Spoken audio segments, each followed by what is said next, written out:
Hello, and welcome back again to another episode of Skeptical Eye for the Paranormal Guys. In this interview, we're going to be breaking it down with G.I. Joe Lonesome, a filmmaker and the leader of the CE5 group out here in Albuquerque. What is CE5? Well, I'm happy to inform you that we'll be delving into that exact topic here on the podcast. Our conversation gets into what sparked his interest in aliens and the paranormal, and then he leads us through a typical CE5 outing. And we also touch on the greater implications of that on humanity. It was a great discussion, and for a dude with such out-of-this-world interests, he's a really down-to-earth kind of guy. I don't know if you want to just start it off by talking to us about who you are and how you got involved in CE5. Yeah, guys. Well, namaste, everybody, and Hare Om, of course. I always got to start off with the good vibrations and the high frequency in any given moment. Living for that cherishment. But yeah, man, my name is G.I. Joe Lonesome, and I actually started out, it's a pretty easy story here. I was actually a skateboarder for my whole life. That's all I wanted to do. I wanted to be a professional skateboarder. That's all I wanted to do. That's it. I didn't even have any plans to go to college. Nothing like that. I just knew that it was going to work out somehow. I was just gonna skate because it was fun, And long story short, I actually had an eye injury in 2012. Okay. And basically I had to quit skating, not all the way, but not at the level that I wanted to skate at. Yeah. I was kind of getting hurt a lot. There were some depth perception issues going on there and everything. And I couldn't perform at the level that I wanted to kind of get to. So after that, I kind of got into, I was kind of at a crossroads. It's kind of at what's your life doing? Mm-hmm. Where's your life going? You're at that crossroads, and instead of saying, well, what's going to, make me the most money and what should I go to school for or something like that, I was like, what's going to be fun? Like, what's fun to me? Like, what was fun to me? Like, what's going to continue just to be fun like skateboarding was? And one thing was those little skate videos that we were doing. We were doing dumb little videos, kind of like, those like skate video, but like Jackass style, stuff like that and everything. And I was like, man, those were fun. They were fun to put together. And so I kind of was like, maybe I wanted to get into, editing. So I downloaded an editor, started doing some editing. And actually one of my friends who I used to skate with a lot actually passed away of drug overdose, actually. Yeah. And, it was super heartbreaking, but what happened was I actually edited a video for him. Mm-hmm. It was like a tribute video for him. Yeah. And the video was a project that was, although heartbreaking, but it was actually it was fun to make the project because I just knew him so well. I knew the songs that he liked and stuff like that. And basically, I just his after I did it, his entire family was like, hey, you know what, Joe, like this is awesome. Like no one would have done this. Like you're the only one who would have done this and knows him that well to do. And I was like, wow, maybe I could have some fun and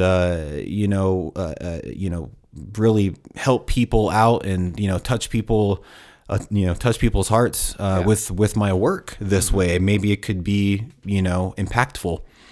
And so I was like, cool, maybe I want to do that. So I kind of went into that rabbit hole of getting into film and everything. I wanted to have a sitcom. Yeah. I really liked Seinfeld.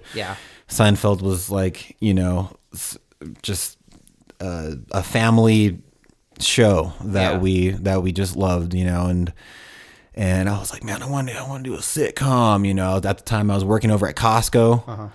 And I just got a tripod and a camcorder, not even just a camcorder, right? Mm-hmm. Had a friend over, couldn't script right, couldn't do anything. I was just like, hey man, I got this idea, just film me. And he started to film me. There was a scene, never forget it. Basically, just went into I had a hamper of clothes. Went into this closet.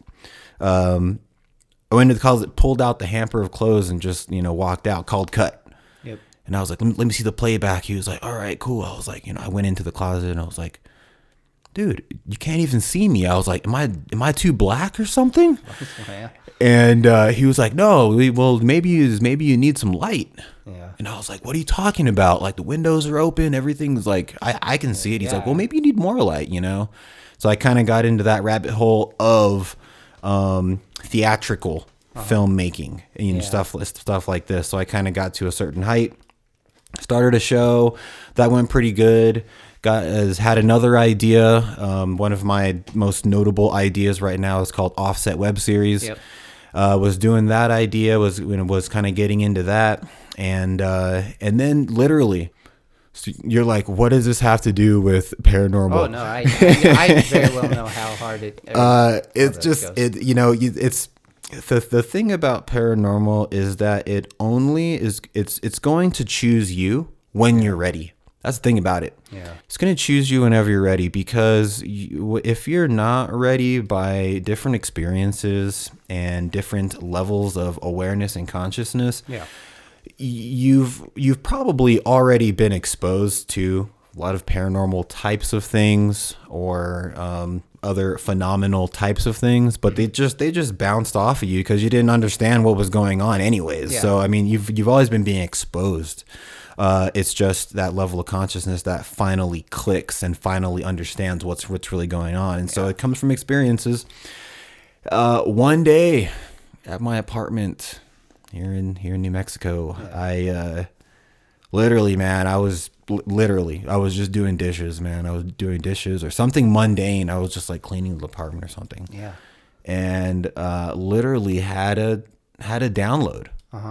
Had a download one day, and it was just like, it was like the download. It was kind of complicated to kind of get into exactly what it was, but the gist of it was extraterrestrials can be enlightened beings, and that actually they are enlightened beings. Yeah.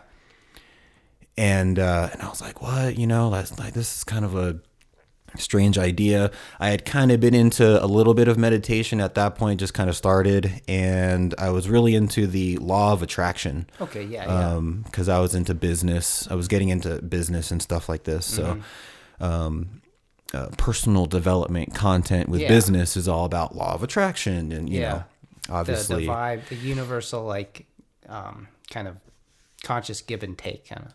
Right. Yes, definitely. Like, as far as like putting out into the universe what you desire to have in your business, in your network, whatever it is, and leveraging the powers of nature to actually impact and develop your actual business. And so I was kind of into just that whole mindset, kind of like a Jedi mind trick almost, and basically, I just kind of had that download that extraterrestrials could be enlightened beings. And I was like, whoa, this is kind of a different, thought, kind of just a thought that was super left field. Yeah. And basically I was like, you know what? I don't know what this thought is about, but I've been writing a lot. I had written my first feature film. Yeah. About 108 pages, whatnot. And so I was really into writing at that point, and I was like, you know what? Maybe it'll make a cool film. Yeah. This thought, I don't know what it is, but it'd probably make a cool film. So I just had it in my head like, oh, maybe it'll make a cool film. Literally. And you know how the universe works. Yeah. Right whenever you hit one domino, here they all come. Like all the dominoes that was there before that you didn't know that you were hitting. Now you know you're hitting them, and now you understand where they fall, and you understand where it's going now. Yeah. Basically, man, like a week after that download, went over to my friend's house, my friend Nick, and he's always kind of been into, kind of conspiratorial types of things. And so I go to his house, and he's like, hey man, have you ever heard of this guy? His name is Dr. Stephen Greer. Yeah. And I was like, no, man, like, who is that? Like, what is that? You know, he's like, yeah, you know, it just came up in like my relateds and stuff and everything. Like, I hadn't really heard of him either. But you know, I started listening to him, and I was like, wow, this guy really knows what's going on and really has an articulate way of explaining, what has been taking place and the whole phenomenon. And I was like, oh, okay, I don't know who the hell that is, but sure. He kind of put it on, and started checking it out and stuff. And I was like, wow. I was like, you know what? This dude is basically giving me the basis of the understanding of, number one, this download, but number two, the content for this film idea that I have. And I was like, whoa, this is like hitting like on a lot of different levels. It's just harmonizing. And I was like, whoa. So anyways, I was like, well, let me do some more research into Greer at first, just to get more content for this idea that I had, just to build it out. Yeah. But got into the rabbit hole here and stuff like this. And the more that you understand, the more your awareness rises. The more your awareness rises, the more something is really taking form and shape within your mind to actually be able to see it as palpable. Yeah. After you can see something as palpable, then you can look for other sources of information, research, whether that's through podcasts like this, whether that's through books, whether that's through news articles, documents like Greer had and stuff like that, that really kind of tie it all together. And once you have a lot of those data points, then you can really say, okay, this is something that's actually going on. This is something that's actually real. And this is something that is really important. Actually, this is literally the most important subject known to our species. Yeah. There is no other subject more important than this subject. No other, because this subject has the ability to change all other subjects, and change them in a really big way. Yeah.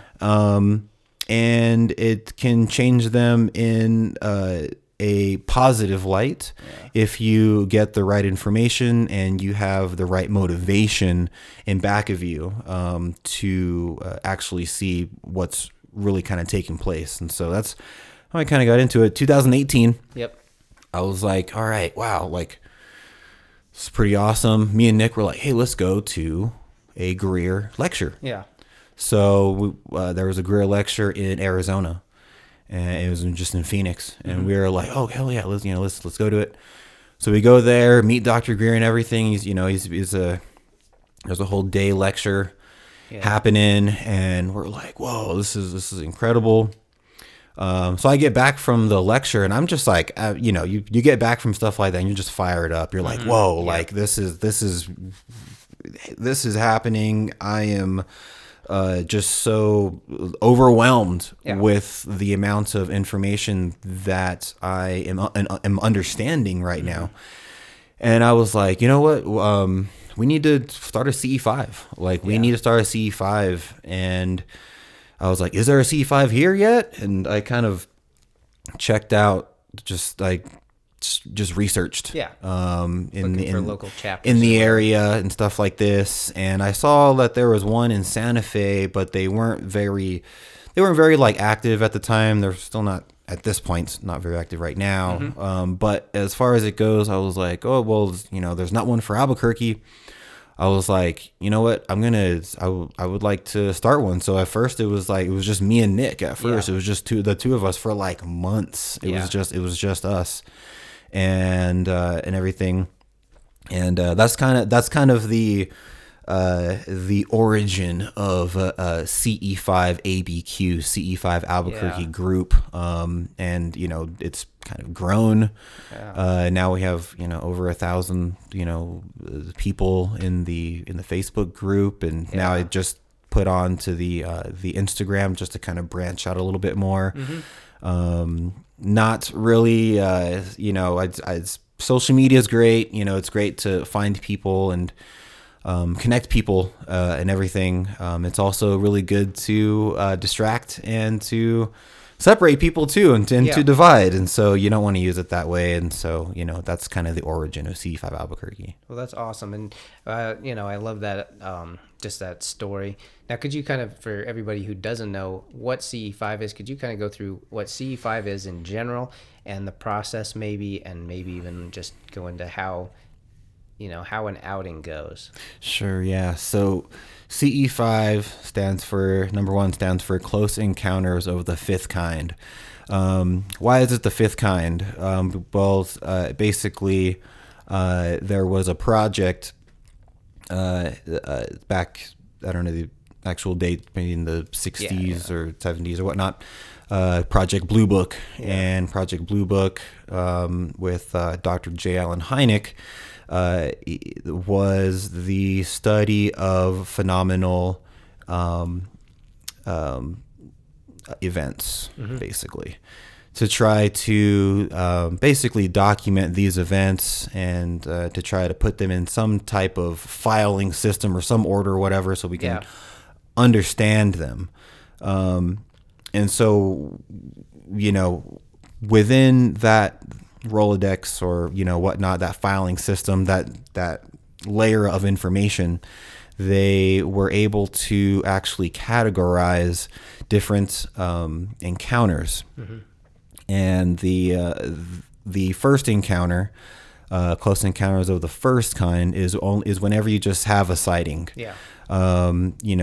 You're in your car, you look up one day, it's at nighttime, you're walking your dog or something, you see something in the sky, it's not a plane, it's not, anything else, it's, just an orb or something happening, very paranormal like, and, it's classified as a CE1, just regular sighting. CE2 is whenever there is actual, there could be like debris, or there could be other just traces of phenomenal existence that's kind of has happened, like a crop circle or whatnot right there, or there's been different things, but crop circle is kind of one of the more common things. CE3, Close Encounters of the Third Kind, just like the actual movie, is whenever you actually see an EBE, Extra Terrestrial Biological Entity, and either A, face-to-face, or B, just seeing the actual body of it. This also could be a light body as well, a transcendental, a translucent body as well. CE3. CE4 is whenever you actually have an abduction experience. You're brought on to either a craft, or there's abduction experiences that don't involve your body at all either. They just involve your actual consciousness onto certain craft, or just into a different place, whatnot. And you have experiences with these beings. CE4. CE5 is very unique because it's the first one that you control the most yourself with your own intention. So CE5 is Close Encounters of the Fifth Kind, which is human initiated contact with on or off planet civilizations, higher dimensional, multi-dimensional individuals. And basically what that kind of means to me is, and a lot of people in the subculture kind of get it twisted. They get a little bit twisted. They get a little bit too fantastical about it, and it just gets very put into a box of what we're doing is where we're going out, we're summoning extraterrestrials, we're summoning them, right? That's actually the furthest from the truth. Don't get me wrong, there are people out there that do claim that they do summon extraterrestrials, and that's kind of something that if they didn't develop it, they definitely, that was something that they came into this life to actually do. Not everyone came into this life to do the same thing. Actually, no one came into this life to do the exact same thing. Yeah. But there are, people who are mediums. There are people who are channelers. There are people who have these extra abilities to do. Yeah. CE5 is actually not that. CE5, Close Encounter of the Fifth Kind, is basically the ability to get into a state of a higher level of consciousness and awareness, putting you in a more subtle state of awareness. Mm-hmm. Once you're in that more subtle state of awareness with these, what they call CE5 protocols, that get you into what they call cosmic consciousness. It's a guided meditation style that gets you into cosmic consciousness. Then you are basically at a plane of awareness to where they would be able to actually interact with you. That doesn't say that they always will. Yeah. And that doesn't say that they always will on a very obvious, gross or obvious way, or manifestation. Okay. Sometimes it's a lot more subtle. A lot of times it's going to be through things like telepathy. A lot of times it's going to be through things like different types of senses or feelings or whatnot, different downloads, and things of this nature. It's rare. It's actually one of the most rarest things actually is having an actual sighting, seeing an actual third dimensional, solid, physical mass in the sky that is acting in a very intelligent and peculiar way that is basically defying physics. Yeah. And those are always great to get those types of sightings, just for kind of a confirmation, like, just a big confirmation, here and there. Yeah. But that's not the actual work, and that's not what we actually do. What we are doing is we are developing the means to push the ascension of global collective consciousness for our civilization to evolve. That's actually what we are doing. Because again, what are we doing? We're actually getting into a higher state of awareness at a more subtle mind, to be able to open up the communication for contact. That's all we're actually doing. Now, if we do that on a level of the global collective consciousness, on a global level, and it's common knowledge now that you can get into these states of awareness, cosmic consciousness on a really big level, then that's whenever open contact can really actually happen. They're like, Joe, well, why don't they just land on the White House lawn? Yeah, the classic. Classic. Mm-hmm. I get that a lot. Why don't they just land on the White House lawn, man? There is a lot at stake for them. Yeah. Way over and beyond just them being hit by missiles from a very primitive and violent species like humans in our current state of of awareness and consciousness, but also on a more quantum level and a more universal level and a cosmic level. There's something called cosmic law that they really that shouldn't be broken. It's kind of an enlightenment type of law, and basically what it is that as a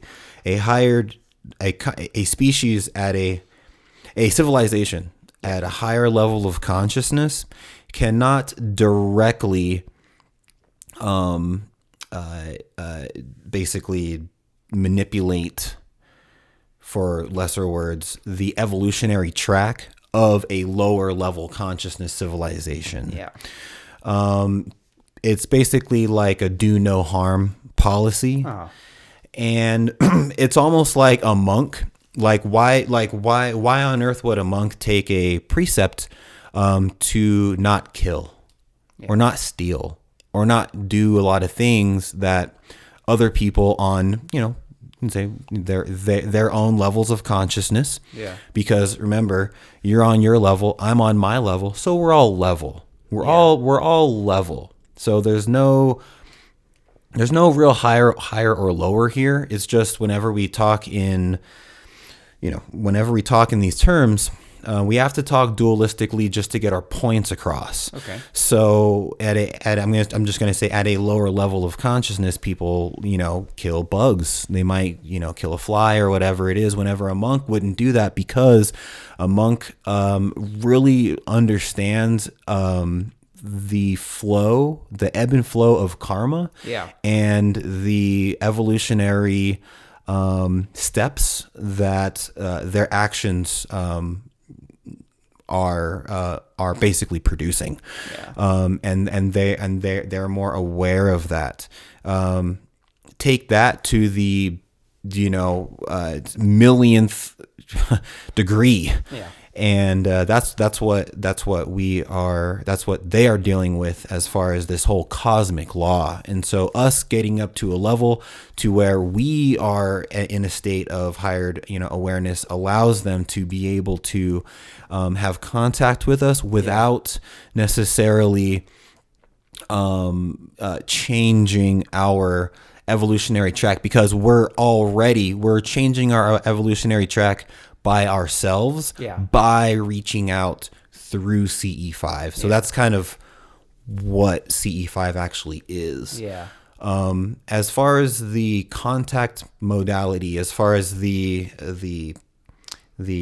protocols, what we actually do, or how you specifically maybe in the ABQ CE5, because I feel like since it's kind of as you said, a global movement, there's going to be different protocols between people, or how they set it up and everything. So maybe you just go into your specific brand. Yeah, that's actually true, because there is different ways of achieving that level of awareness. I mean, there's just different levels of actually doing that. And so how we do it at CE5 Albuquerque is basically we usually do the first Saturday of each month. That's usually going to be whenever Dr. Greer has his email list, go out to come together and do a global CE5. So that means that there's going to be multiple different groups all at the same time doing the same thing collectively, so that I guess it amplifies the amount of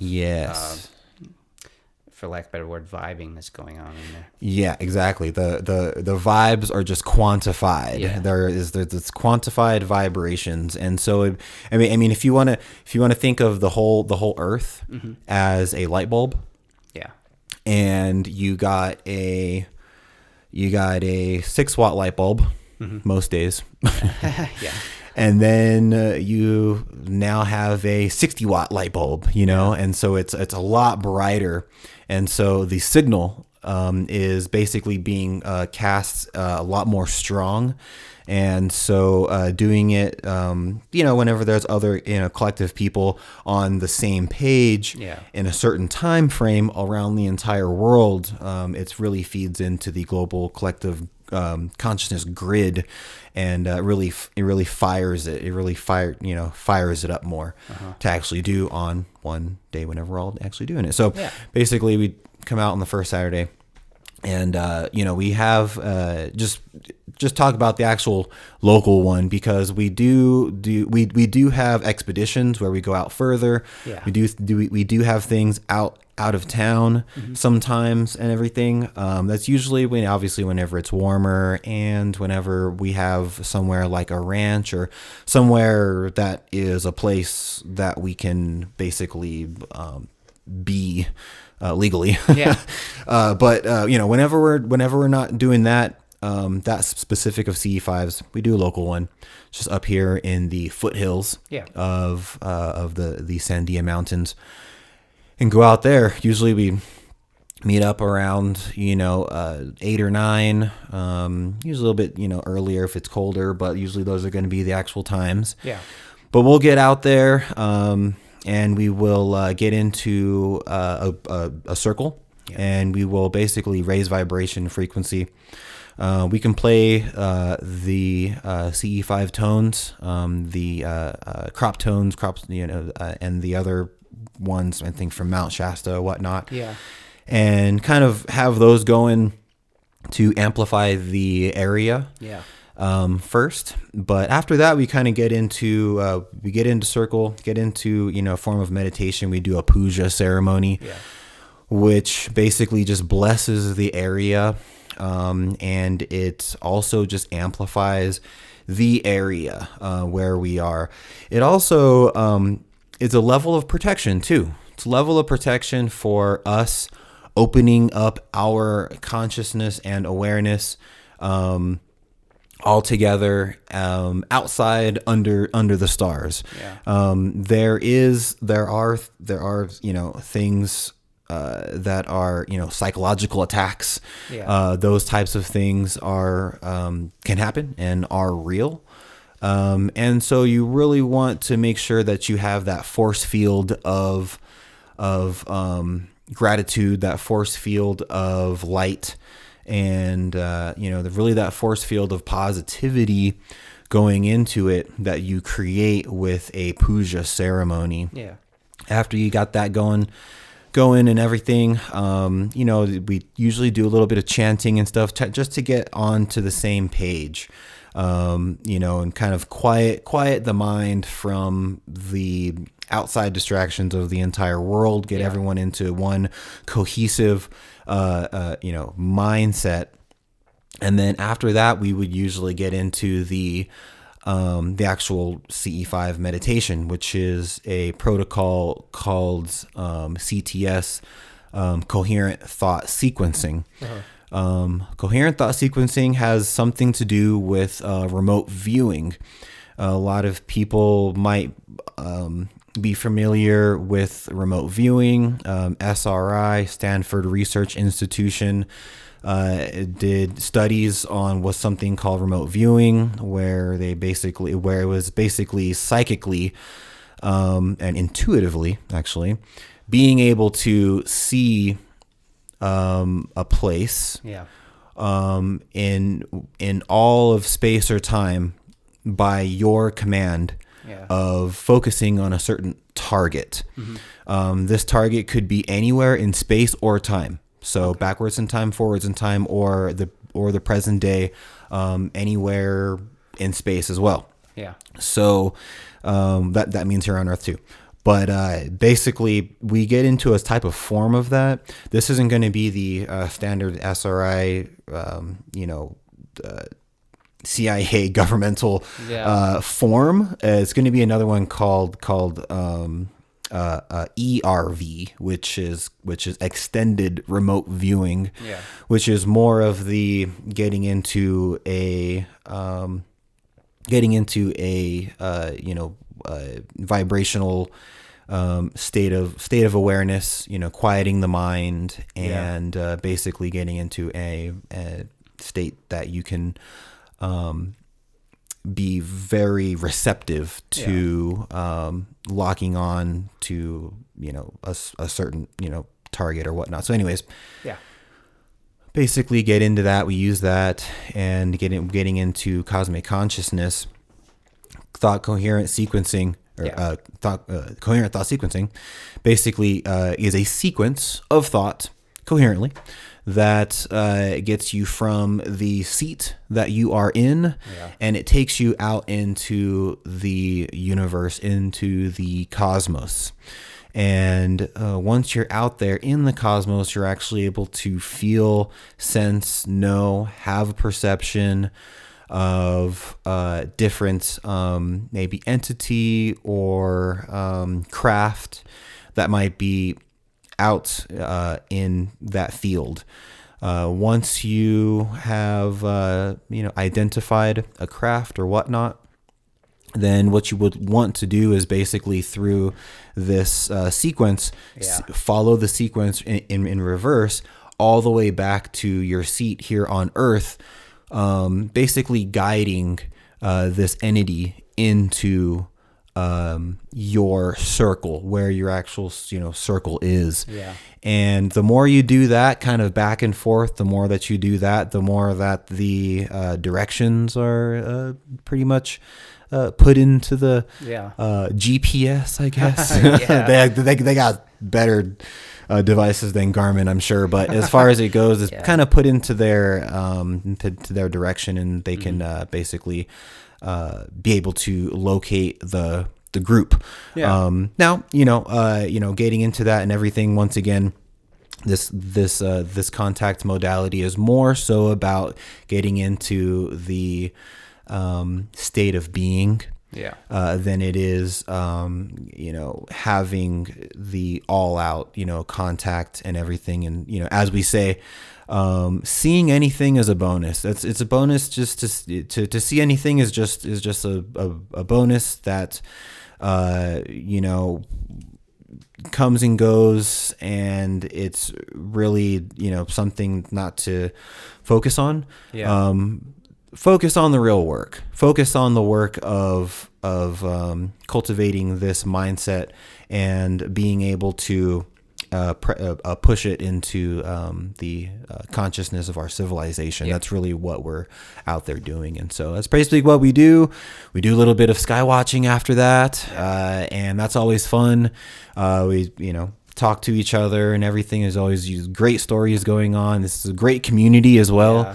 Very, very open community. If you have anything about, dreams that you might have had, or sightings, or contact that you might have experienced, or anything like that, this is the absolute most open and positive and receptive group to be in, and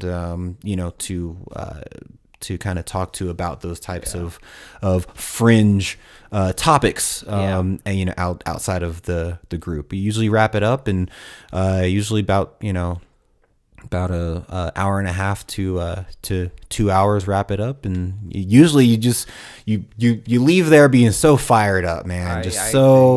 So fired up. It's always like, I always get in my car and I just like yell. I'm always like, like we freaking did, because it's the victory is doing it. That's the victory. Going there, getting people together, going through the motions and everything, knowing that you made an impact in the global collective, and leaving.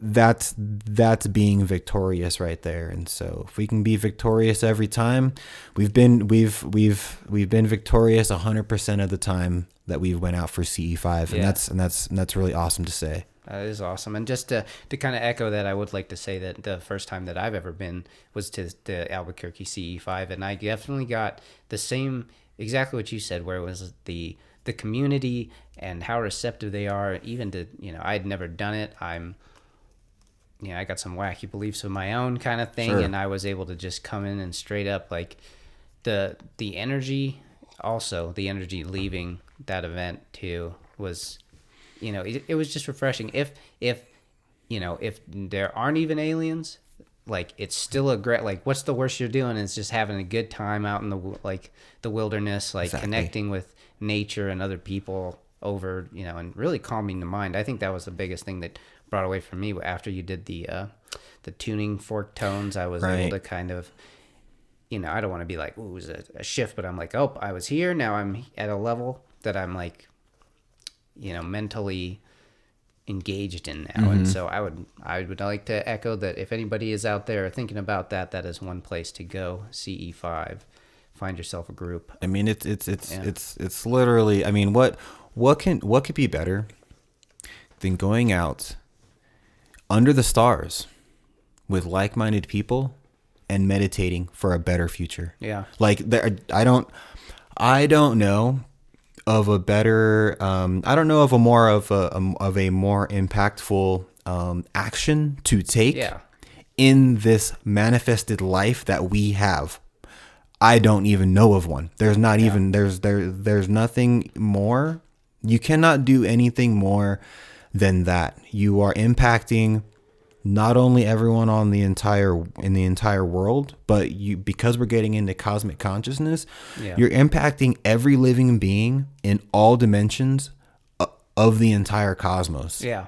As a human, I mean, there's nothing more impactful than doing a CE5. That's it.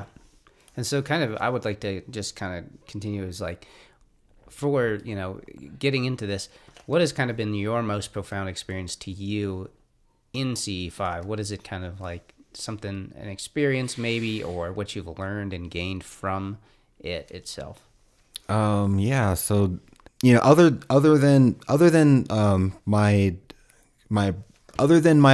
very profound sightings that I've had, I've had 3 very profound, third-dimensional, right in front of your face, sightings through CE5. The first one was a solo CE5, kind of after the Greer lecture.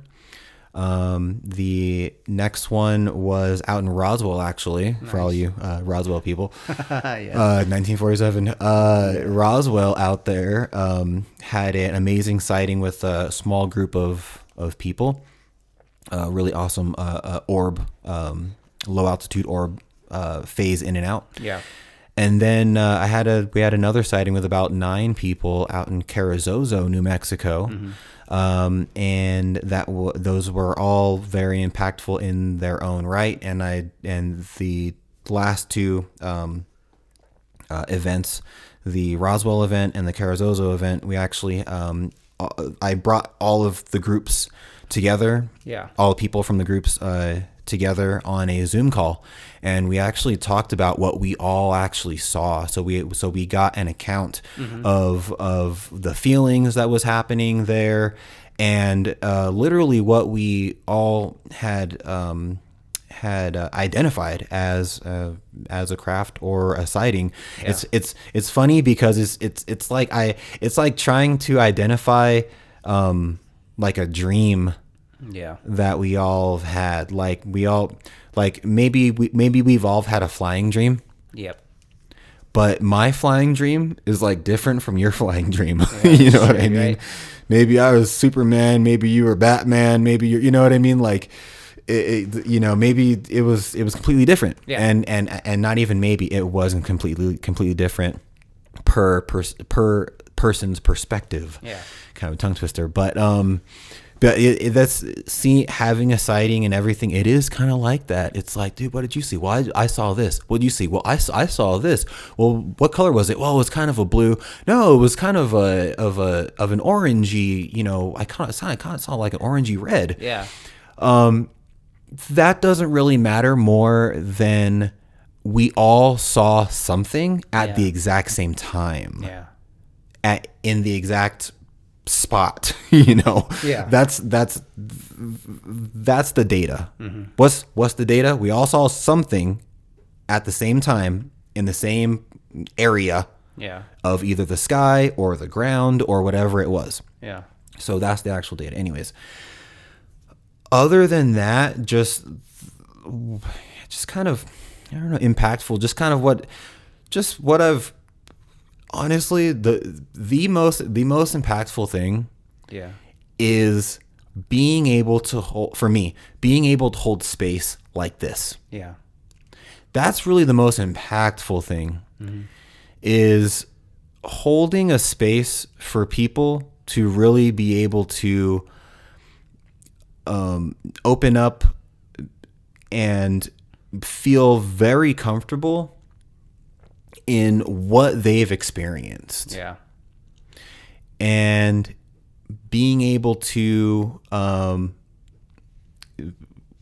of take normal people out of the world and the distractions of everything going on and stuff like that, and actually have a space where they are safe, where they are comfortable, where they can really dive into the most the deepest part of themselves, with the support of a group, and with the confidence that we are all in this together, and we all really want the same thing. It's always so insane that I'm not alone. Yeah.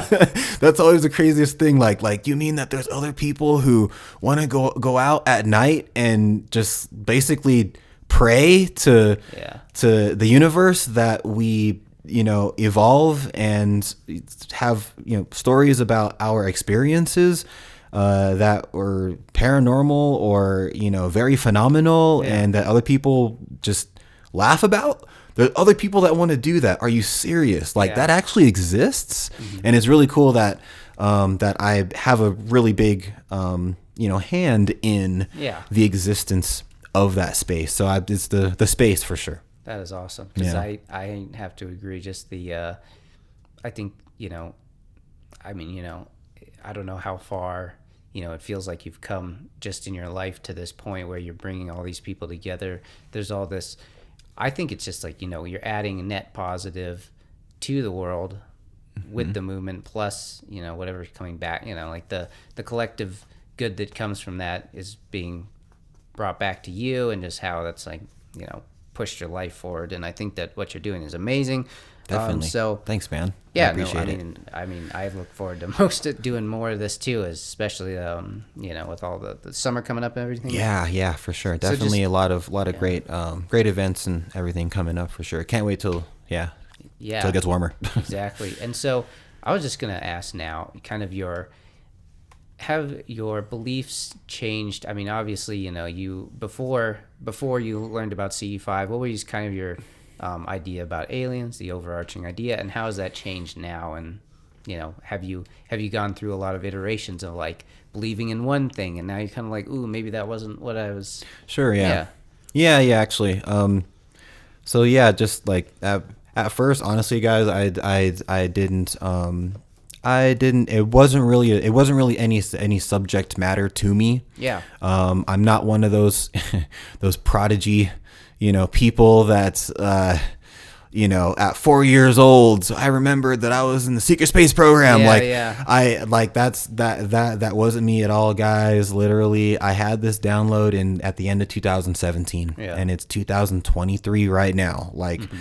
It's only been a handful of years that I've really kind of delved into this, and at first, I'll be honest with you, I didn't really bat an eye at it. If someone was like, "Hey, do you believe in extraterrestrials?" I would have been like, "Yeah, probably." It's just as far as probability goes, you have to be.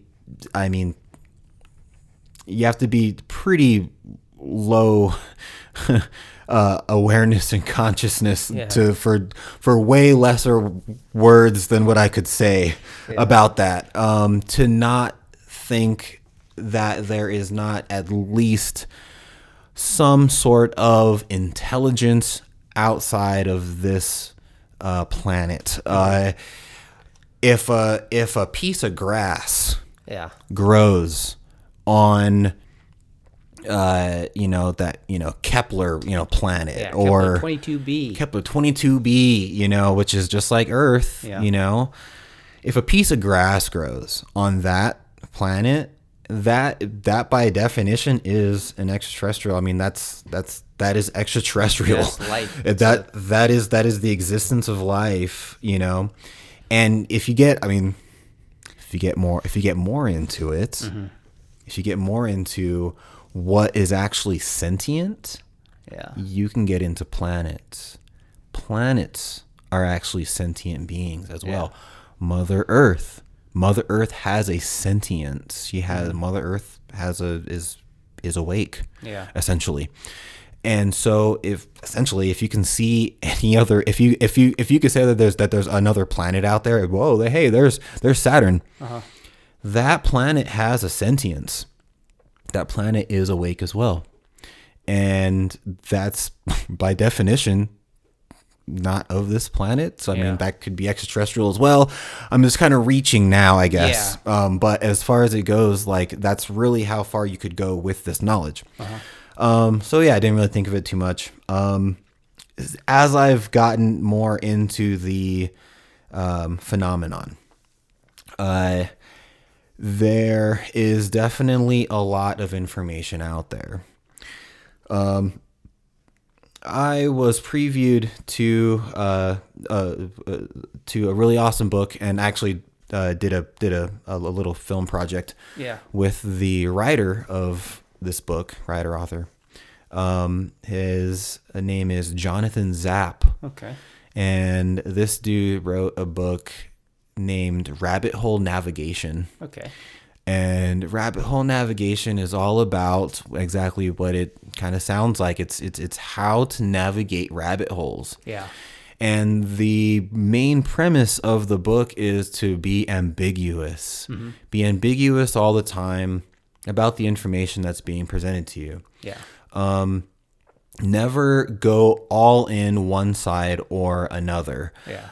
Always have that that level of equanimity. Mm-hmm. Being equanimous, that's a good word, equanimous. Nice, I like that. Yeah. About everything that you are experiencing. And if you get more into that, and you get more into higher level of Buddhist studies and Vedic, knowledge, you would get into the appearance to mind. Everything is an appearance to mind. Yeah. Everything is just appearing to your mind. Actually, your dream is no different than a waking experience, because all that you are experiencing is your five senses. Yeah. If you were not experiencing your five senses, then you would not have anything to appear. That nothing would basically appear within your actual mind as having substance and as existing at all. Yeah. There has been dreams where I have said that this is not a dream, that this is real life. And whenever I woke up, I was very mistaken. Yeah. But was I? Yeah. Are you mistaken? The answer to a lot of very high level yogis is that you are not. And so, keeping that in mind, they talk about emptiness. Mm-hmm. And getting into the subject of emptiness is just so vast. Wouldn't get into the technicalities of it, but right now. But basically, emptiness is not nothingness. Emptiness is simply the nature of things. Yeah. And the nature of things is as they are. And as they are is not as they seem. Yeah. And because it's not as it seems, it's something different. And because it's something different, we could only say that it's an appearance to us. It appears this way. I'm only giving you a little bit of foundation here because ultimately that's really what we are experiencing. Okay. Not everything is going to be completely black and white. It is going to be pretty much gray because of that principle. And so, having that as a foundation, you'll never get too far into, going one side or another. You would always kind of take things, and what I say, file it. Yeah. File it in your mind. Learn about secret space program. Learn about, the extraterrestrial, crashes, the crash retrievals, what might be going on in higher levels of government and corporate sectors. Learn about reptilians and what they might be doing and stuff like this. Yeah. But don't let it control what you do. And honestly, you really just want to file it. Reason being is because if you file it, if you file it in your mind, I'm saying, then you'll have a reference point. Mm-hmm. It's all about having reference points and having data points. Essentially, if you only have 2 data points, if you only have 2 points, you're only going to make a line. Yeah. Is a line a picture? No, yeah, right. It's like a line is not a picture. No, a line is a line. Yeah. And if you say, "Hey, look at my picture," to anyone who doesn't have any data points, and they'd say that's a line. Yeah. It's not a picture. What are you talking about? This isn't anything. Mm-hmm. You are deluded. You are whatever, this and that. I don't understand why you are into these types of studies, because there's absolutely nothing to it. That's a line. It's not a picture.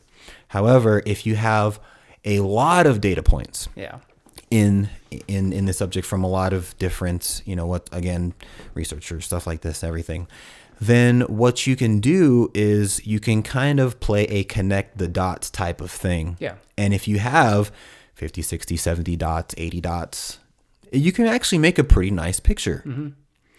Now, it's only a picture. It's only an appearance to mind. Yeah. That's why I say file it. Because once one of these points comes to fruition, whenever I say fruition, I hate saying this, but fruition for a lot of people means CNN. Yeah.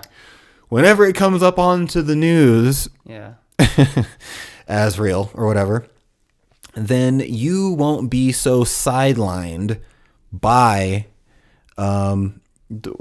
this new finding, whatever it is. We just went through the China balloon, the spy balloon perusing around, and right after that, we had some UFO downings. Basically, some UFOs were sighted, unidentifiables. Yeah. And we shot them down with jets. Came through, and heat-seeking missiles and other types of weaponry. Yeah. Shot these craft down, objects. These objects down.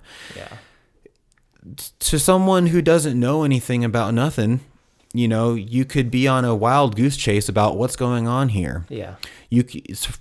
Also, for someone who doesn't know anything about nothing, you can just totally disregard it as absolutely nothing, nonsense, and nonsensical. Yeah. Both ends of the spectrum are not going to be the most insightful and I guess smart way to see that incident. Yeah. It happened. Why did it happen? Do you have any data points to support why that could happen? Mm-hmm. And do you have any data points to support what else could be coming because that happened? Yeah. A lot of people do not, because they either disregard it or they go way off the deep end, mm-hmm. and they say that they're killer aliens that, and they, just scare themselves off or whatever it is. They don't keep that level-headed mindset. Yeah. And so whenever stuff like that comes up, whenever like the Nimitz UFO comes up, sightings, stuff like this, you are at a more of an advantage if you just file things as opposed to diving into and thinking that everything is true or everything is false or whatnot. So rabbit hole navigation, guys, rabbit hole navigation for sure. Yeah. Awesome. And so I kind of was going to, going off of that. So when ingesting UFO information and things, what is something that you find to be the most interesting? Is it just the idea of extraterrestrial beings? Is it like the technology that we could gain from them? Is it anything to do with maybe, my big thing with aliens and why I enjoy that is because I'm kind of like, it's kind of nice to feel like there might be a big brother out there that's kind of keeping an eye on it. And with some of the happenings, if you look into what they were doing over certain missile installations, where you're like, oh, maybe something was going to pop off that they knew about that they didn't want to actually go on. It's good to know, I don't want to be like, it is for sure, but if something like that is going to happen, I would rather have somebody come in and step in and be like, hey, we're not going to do that. Sure. We're not going to eradicate the entire civilization just because, this crazy warlike primate species wants to do whatever. Right. That's very close to my reasoning as to kind of what is would you say the most impactful? Yeah, something that interests you the most. That's going to be a big one. Spirituality is going to be really big in this whole thing. The more that you kind of file away these data points, the more that you understand that there is that higher consciousness that evolved of millennia of compassion and consciousness that is actually kind of standing guard for us. Now, obviously, they're not going to do everything. Yeah, they're not going to land on the White House lawn and say, "Oh, we are, we are your masters, your galactic overlords or whatever." Yeah, we are going to do that. That is a little bit too abrupt, and that is too disruptive. Whenever we again talk about cosmic law. Yeah.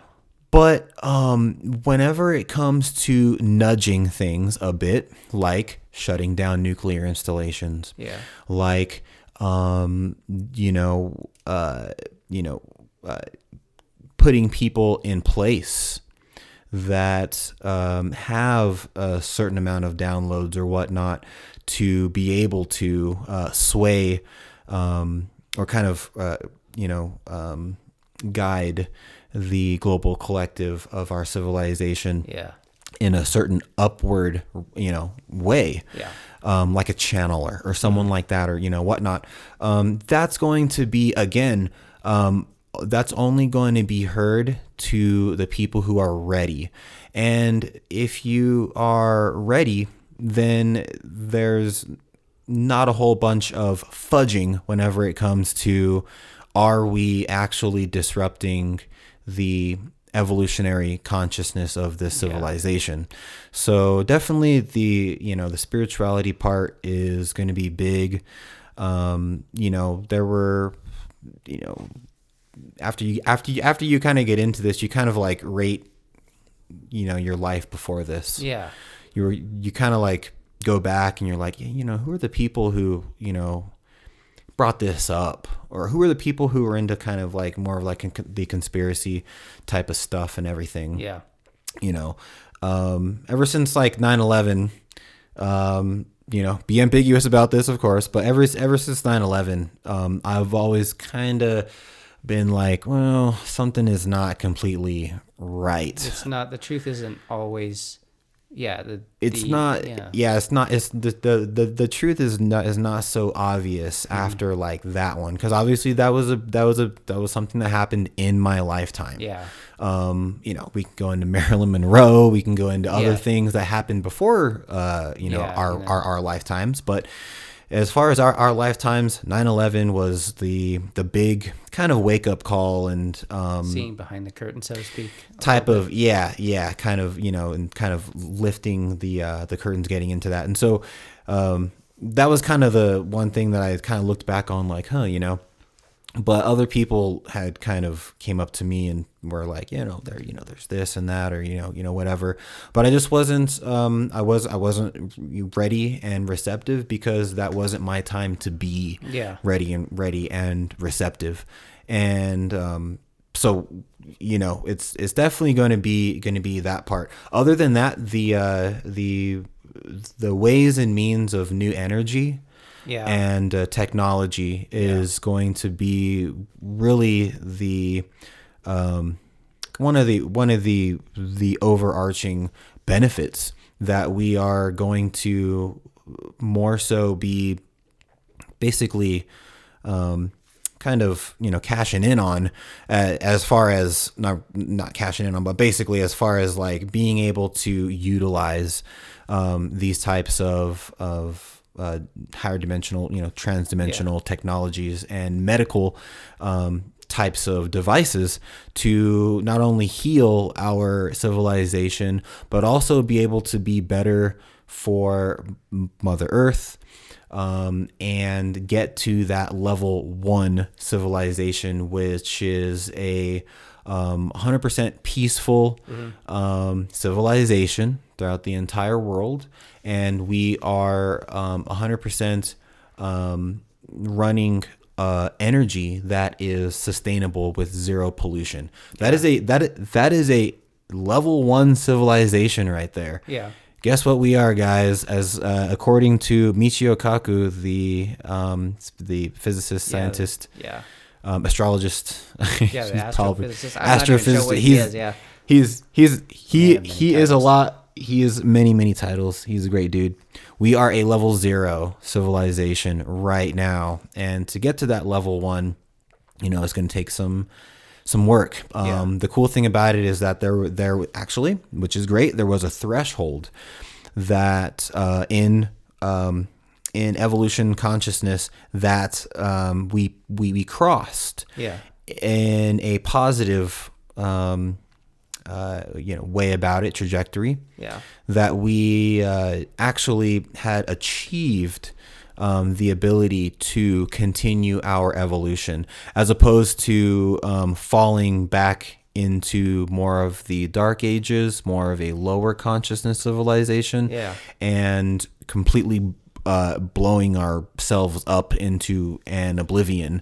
And another thing that has a lot to do with their level of interaction that they can have on our behalf, is because we have actually passed that threshold. And now, we've kind of graduated per se, or we might be out of kindergarten, or we might be in first grade now, and now we can use other now we can use sharper pencils or something.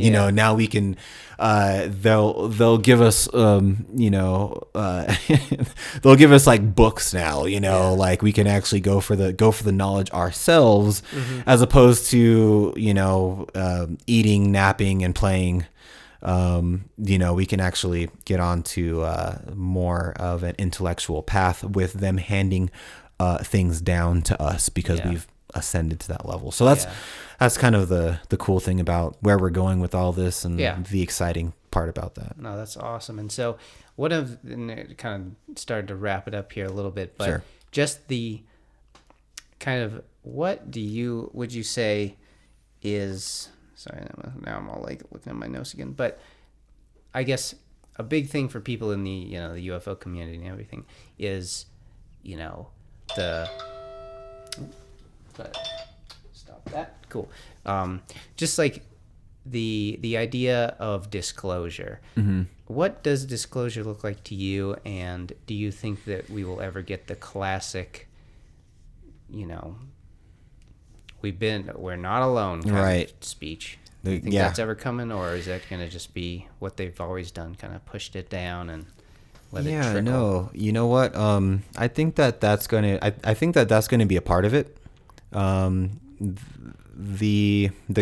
The classic, just on everyone's TV screen, like, this is kind of where we are. Everyone could be definitely part of it, and in stages kind of come out there.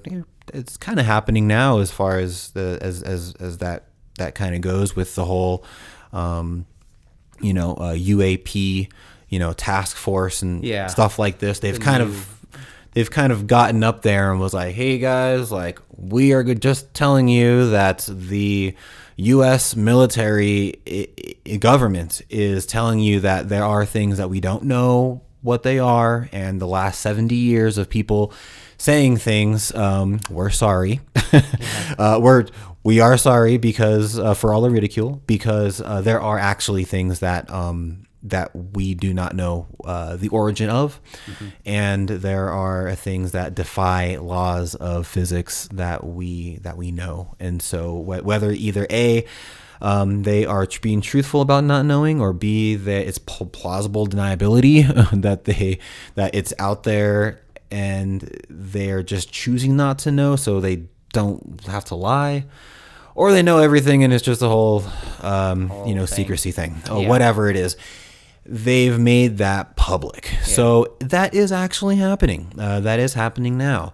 What I've heard from more so channelers and stuff like this, which is more fringe, of course, but this is where we're going. I mean, you have to look in the fringe drawer to really be able to kind of piece together where we might be going, as opposed to looking at the old sock drawer for really old socks that have holes in it and things like that are just now coming out. Those are relics, man. And so through channelers and things of this nature, in about 150 years, we will be at a state of maybe a level 1 or 2 civilization at that point. And we will have open contact with off-planet civilizations. There will be like interstellar, trade going on, acknowledged trade. If you're into the whole secret space program thing, this will be an acknowledged trade. And there will be, travel that goes along as well, within that level of connection, of open contact that we would kind of have.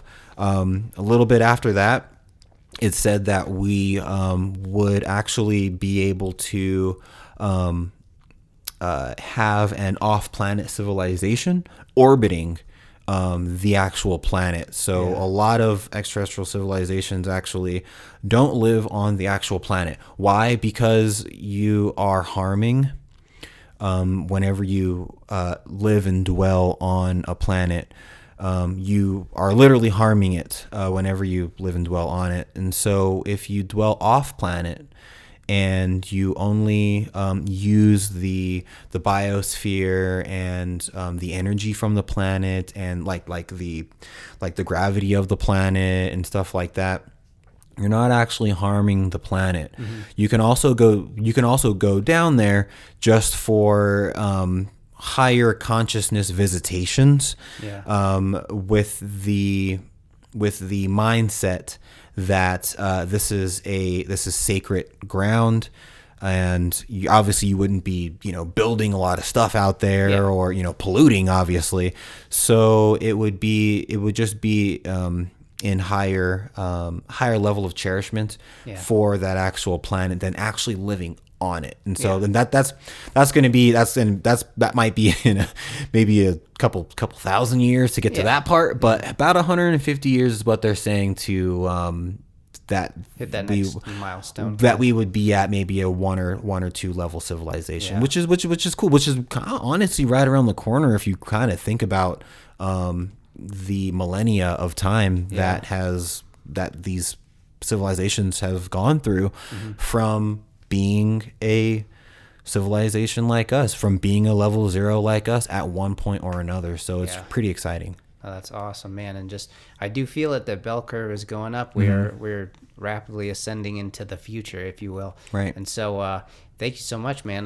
Definitely want to get you on later to talk about just all the people that you, I mean, you know, like Linda Moulton Howe, people that you've met in the community that you might be able to, you know, speak to stuff about that. But anyway, just overall, I think this was a great talk. Love to hear about CE5. If anybody out there is, you know, considering it, I would highly recommend looking into it. And, you know, check out the disclosure, the witness disclosure. That was how I got into it initially, and we can obviously talk about that at a later time. But 2001 Press Club, Dr. Stephen Greer, of course. Yes. That was a good one. Yeah, so, you know, and you obviously know all about that, so that's awesome.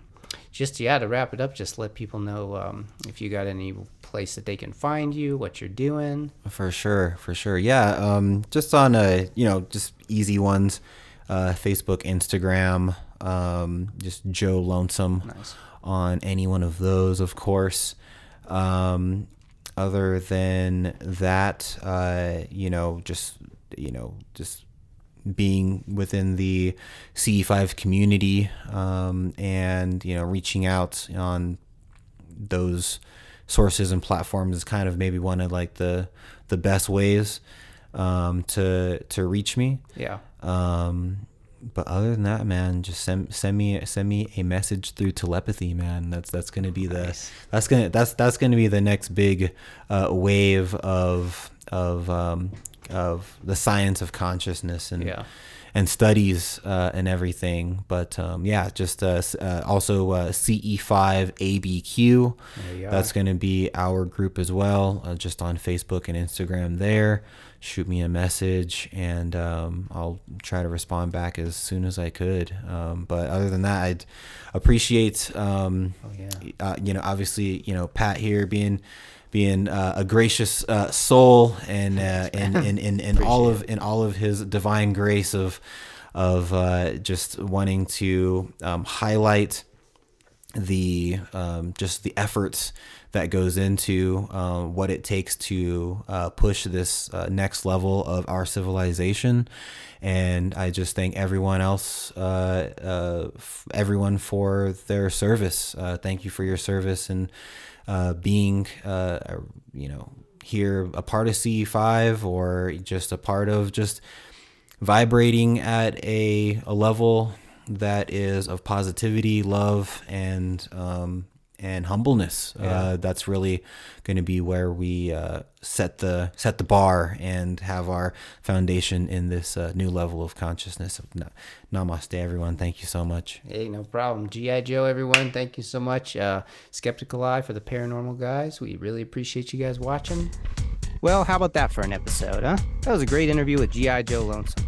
And hey, what's more fun than going outside, looking up at the stars, and thinking about aliens, am I right? In my opinion, it's certainly a great use of my time, so what can I say? Anyway, feel free to check out all those links in the show notes, and that'll take you to G.I. Joe's pages, including the ABQ CE5 group. So if you liked any of what you heard today on this episode, think about going out and finding your own local CE5. We'd love for you to join the movement. As always, whether you're a skeptical eye or a paranormal guy, we appreciate you tuning in, so we'll catch you next time.